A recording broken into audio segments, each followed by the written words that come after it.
이 시간 하나님의 말씀 함께 보겠습니다. 찾으신 말씀은 마가복음 10장 17절에서 22절까지 말씀입니다. 제가 가진 신약 성경 70면쯤에 있습니다.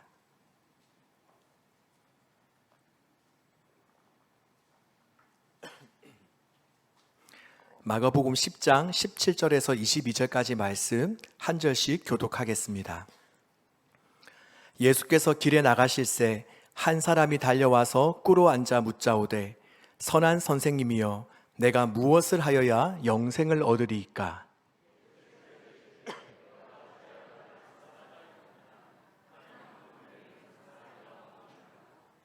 내가 계명을 안 하니 살인하지 말라, 간음하지 말라, 도둑질하지 말라, 거짓 증언하지 말라, 속여 빼앗지 말라, 내 부모를 공경하라 하였느니라.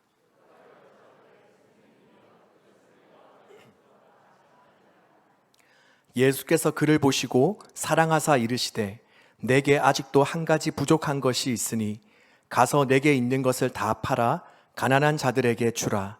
그리하면 하늘에서 보화가 내게 있으리라. 그리고 와서 나를 따르라 하시니 그 사람은 재물이 많은 고로 이 말씀으로 인하여 슬픈 기색을 띠고 근심하며 가니라. 아멘. 오늘 본문을 보면 한 사람이 등장합니다. 그 사람이 누구인고 하니 오늘 본문에는 그저 한 사람이라고 소개되어 있지만 같은 이야기를 다루고 있는 마태복음 또는 누가복음을 보면 이 사람을 청년으로 그리고 관리와 돈이 많은 부자로 소개하고 있습니다. 그러기에 다시 정리하면 이 사람은 젊은 데다 돈도 많고 또 거기다 어느 정도 권력을 가지고 있는 그런 사람이었습니다. 그리고 또한 이 사람에게는 장점처럼 보이는 것이 하나 있었는데요. 그것은 바로 영원한 생명에 대한 관심을 가지고 있었고 또한 실제로도 그것을 얻고자 하였다는 것입니다. 여러분, 보통 돈 많고 권력을 많이 가지고 있으면 어떻습니까? 아마도 계속해서 그것을 유지하고 더 소유하기 위해서 그것들에 집중하지 않겠습니까?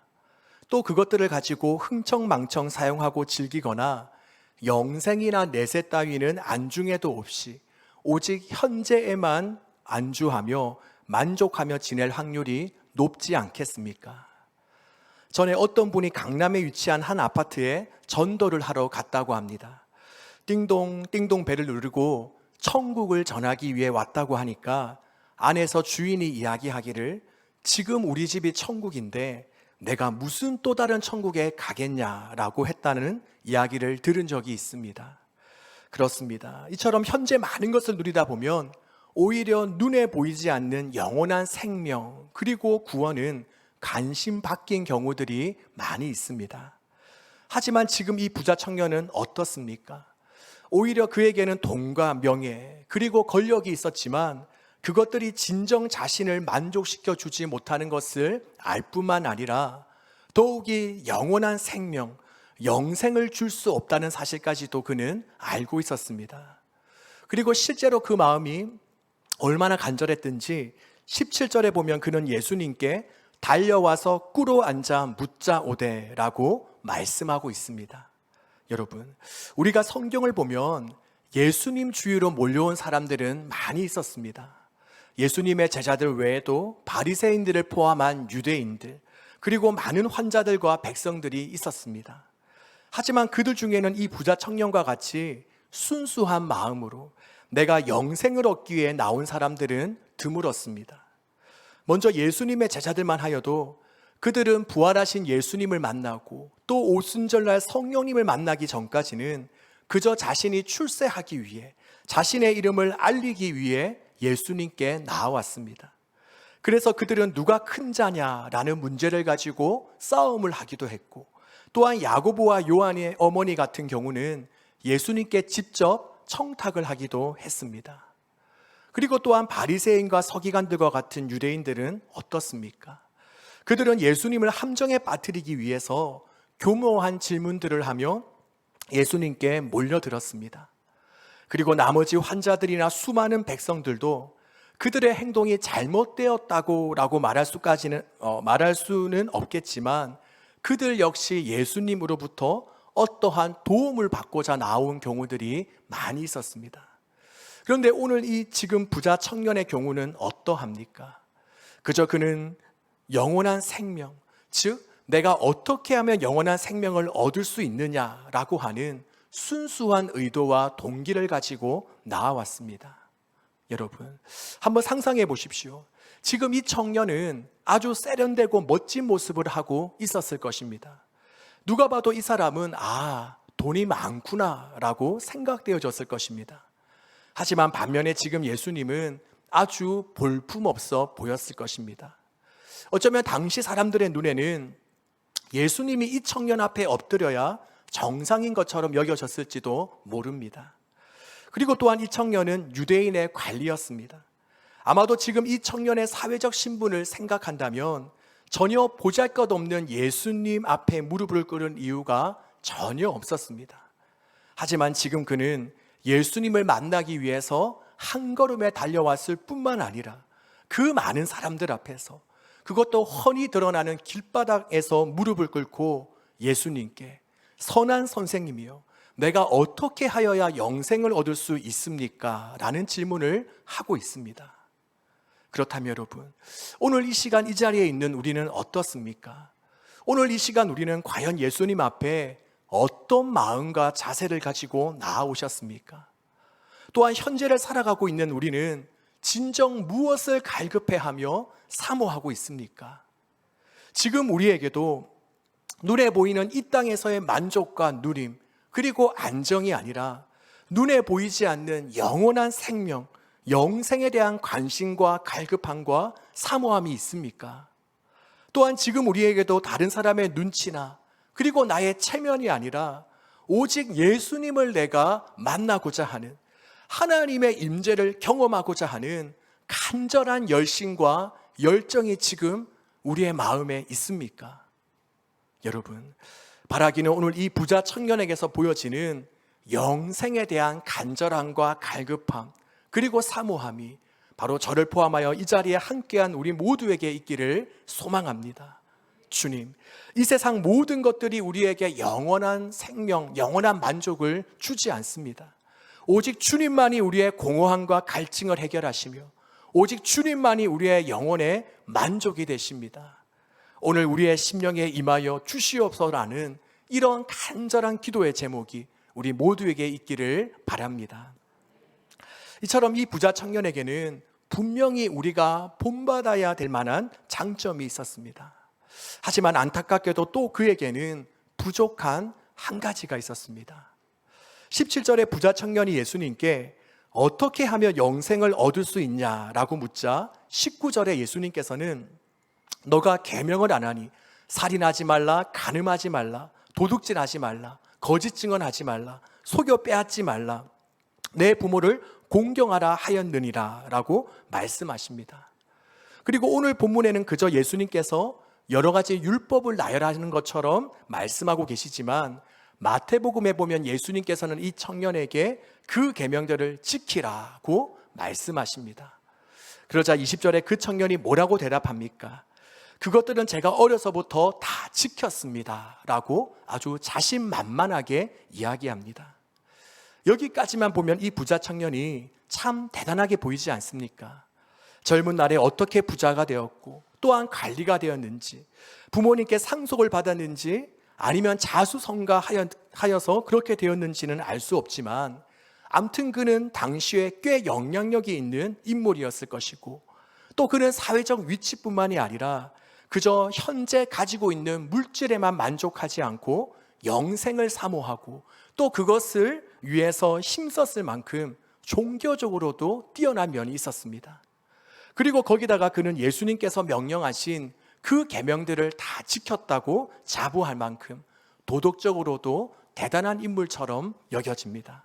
여러분, 만약 이런 인물이 지금 우리 교회 청년부 중에 있다면 성도님들로부터 많은 칭찬과 인정을 받을 것입니다. 돈과 물질의 우위를 두며 살아가고 있는 이 시대 가운데 영원한 것을 위해 전진해 나가는 청년이 있다면 모든 교인들에게 귀감이 될 것입니다. 하지만 그리 결정적인 예수님의 말씀 한마디가 나옵니다.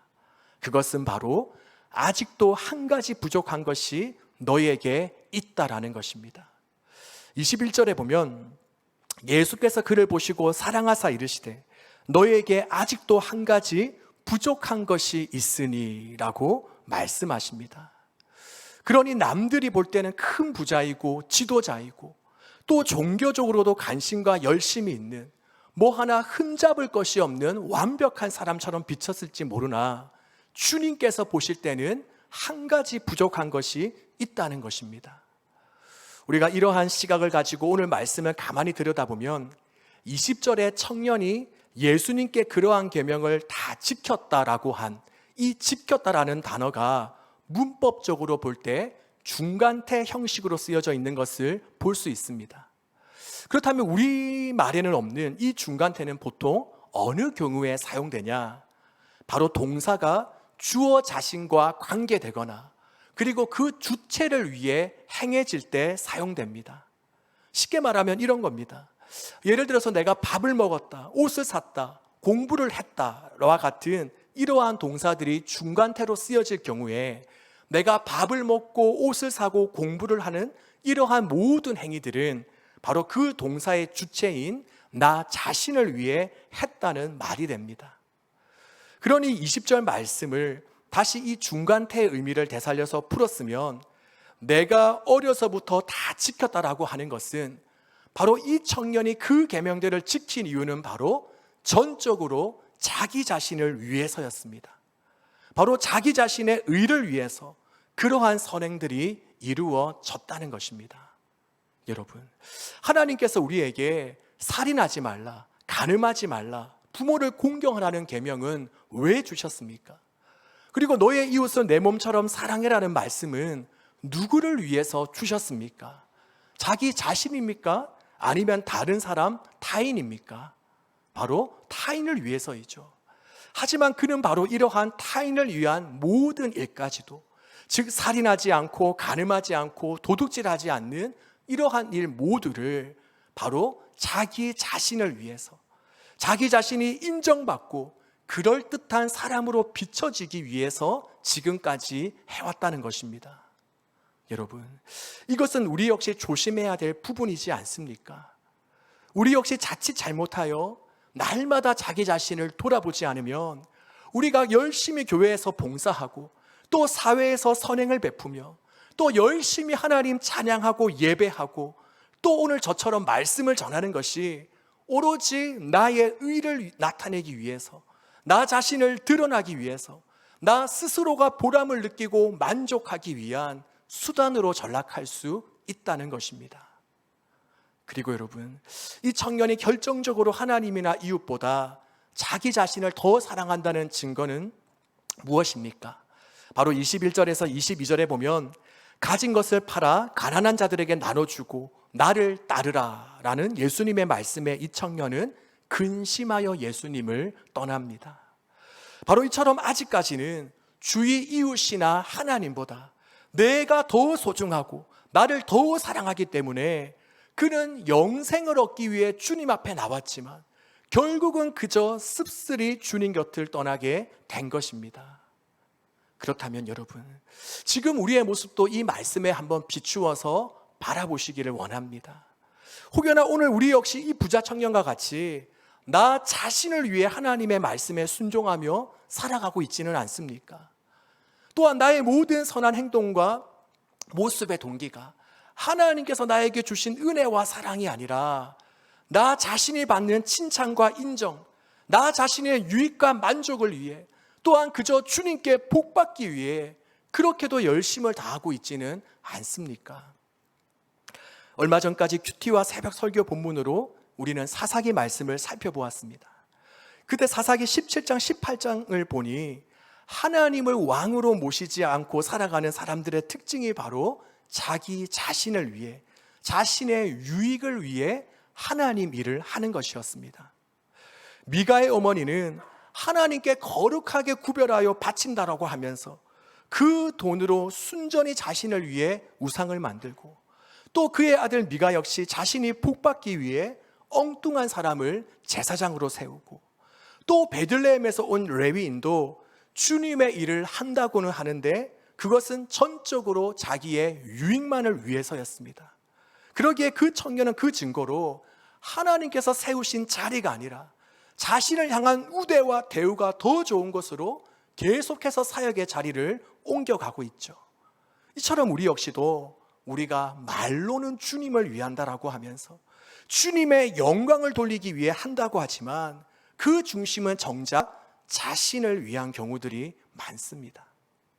또한 여러분, 그 외에도 우리 역시 이 부자 청년과 같이 결정적으로 부족한 한 가지가 내게 없는지 우리가 한번 돌아보기 원합니다.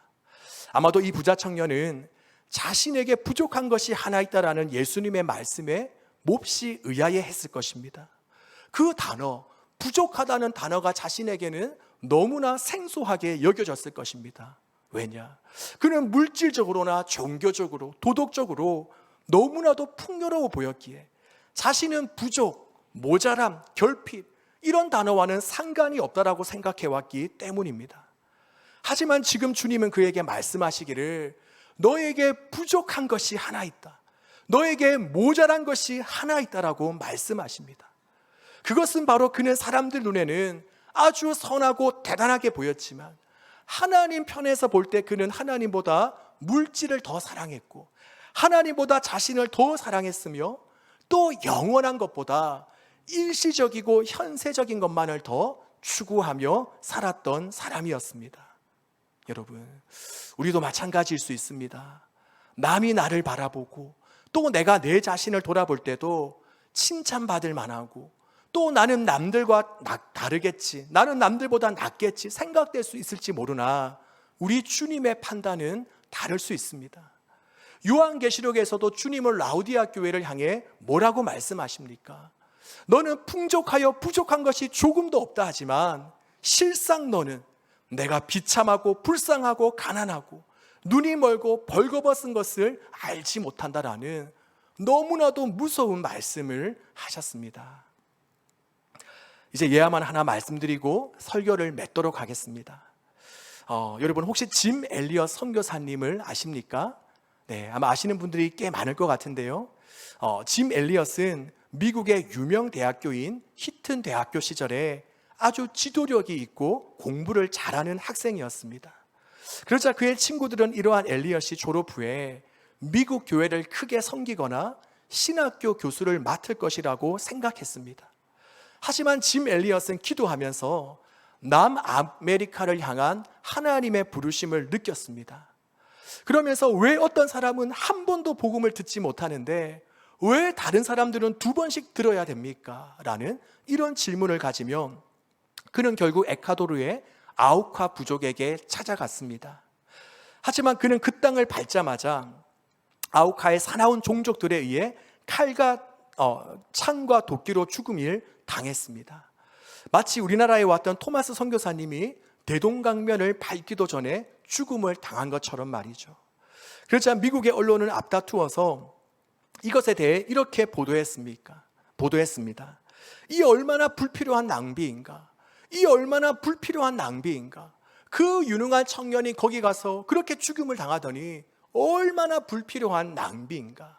그러자 그의 아내는 정색하며 이렇게 말했습니다. 여러분, 말씀을 상가해 주세요. 낭비라니요. 나의 남편의 죽음은 결코 낭비가 아니었습니다. 그는 온 생애를 이것을 위해 준비했던 사람이요, 이 시간을 위해 살아왔던 사람입니다. 그는 자기 목표를 달성하고 죽은 행복한 사람입니다.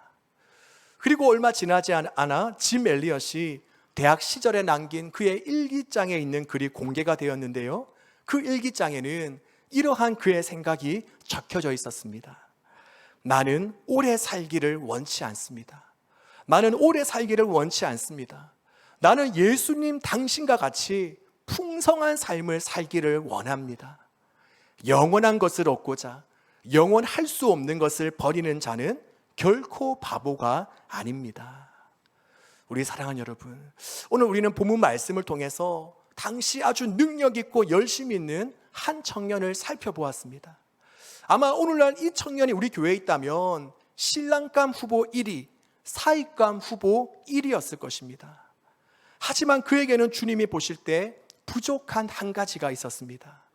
그것은 바로 하나님을 위해 열심을 다하며 살아가는 것처럼 보였지만 결국은 하나님보다 자신을 더 위하며 또한 영원한 것보다 영원하지 않는 것을 더 추구했습니다.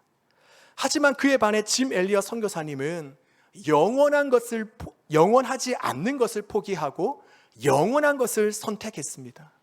비록 남들의 눈에 볼 때에는 이 얼마나 불필요한 낭비인가 라는 생각이 들기도 했지만 아마도 우리 하나님 편에서 볼 때 그 삶은 어떠한 삶보다 더 풍성하고 복되고 꽉 차며 성공적인 삶이었을 것입니다.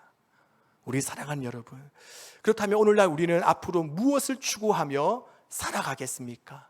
하나님입니까? 아니면 나 자신입니까? 영원한 것입니까? 아니면 후 불면 금방 사라져버릴 일시적이고 현세적인 것입니까? 또한 오늘 이 시간 내게 있는 부족한 것은 무엇입니까? 주님께서 지금 우리를 보신다면 무엇이 부족하다라고 말씀하실까요? 오늘 이 시간 우리는 하나님보다 내가 더 사랑하는 한 가지, 또한 내가 진정 내려놓아야 될 그 한 가지는 무엇인지, 또한 내게 부족한 한 가지는 무엇인지를 돌아보면서 부자 청년은 그 한 가지 때문에 주님의 부르심을 거절하고 주님을 떠났지만 오늘 이 시간 우리는 그 한 가지를 온전히 내려놓고 주님의 품속으로 완전히 파고 들어가는 저와 여러분 되시기를 간절히 소망합니다.